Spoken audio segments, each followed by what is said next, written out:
It looks like ridiculous for a country as rich as Australia to have as many people as it does who are homeless. A lot of people think homelessness is just about being on the street. People are roofless, but actually, there are people couch surfing in very insecure and very inadequate rooming house type accommodation, in hotels through crisis services like us and the family violence services.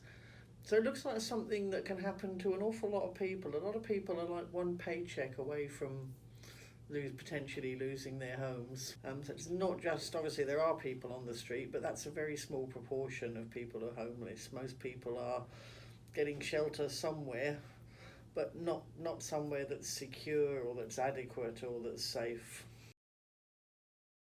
The drivers of homelessness are mainly family violence. A small amount is mental health and health and disability are drivers. Drug and alcohol have some element, but not as much as people think. And poverty. The biggest single factor is affordability and the lack of supply of affordable, sustainable housing. The government, um, both at a federal level in particular, have done very little in terms of supporting a fix for homelessness. We have long lobbied government for more funding for our association to build more housing. It's at best a trickle. State government of Victoria, in its last budget, only committed to build 1,000 more properties. The entire state.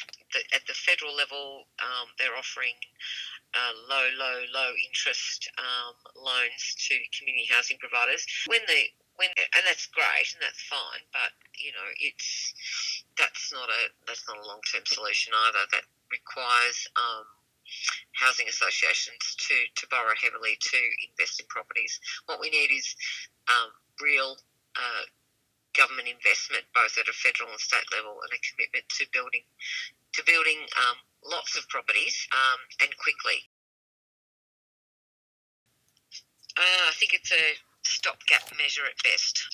Tiny homes are suitable for getting people off the streets, but in no way, shape, or form is that a long-term solution to to the homelessness crisis and the affordable housing crisis here in Australia. Support. Anyone who is in housing crisis or is homeless. They require wraparound supports, different supports for different needs, but they need support to first of all to be rehoused, and then to be able to maintain their housing. If they have, for example, for women escaping domestic violence, they need a hell of a lot of support.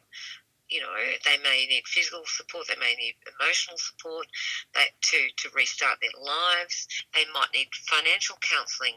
They may be heavily in debt, so they need someone to help negotiate repayments on their behalf.